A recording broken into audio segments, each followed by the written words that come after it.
ভোটের পর এবার গ্রেপ্তার হলেন ভাঙড়ের 4 জন আইএসএফ নেতা। গ্রেপ্তার করেছে উত্তর কাশীপুর থানার পুলিশ। ভাঙড়ে গ্রেপ্তার হলেন 4 জন আইএসএফ নেতা। সূত্রের খবর, ভোট পরবর্তী হিংসের ঘটনায় গ্রেপ্তার করেছে উত্তর কাশীপুর থানার পুলিশ বলে জানা গিয়েছে।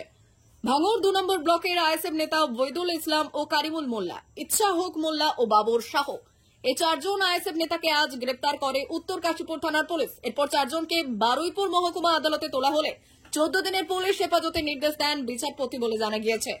Bureau report, ICTV news Bangla. সমস্ত ঘটনার জন্য দায়ী এই নওশাদ সিদ্দিকী এবং তার সমাজ বিরোধীরা। ওইদুল, রাইনুর,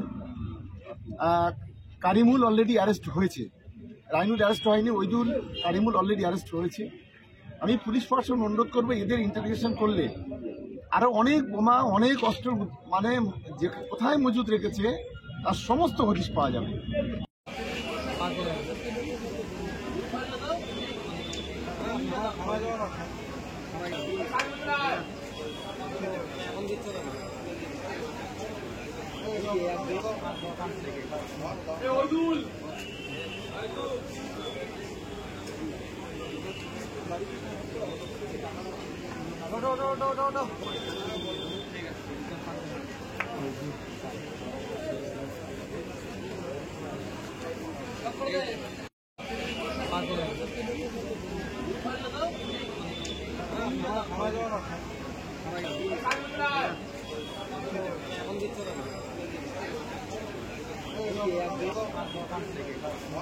ওদুল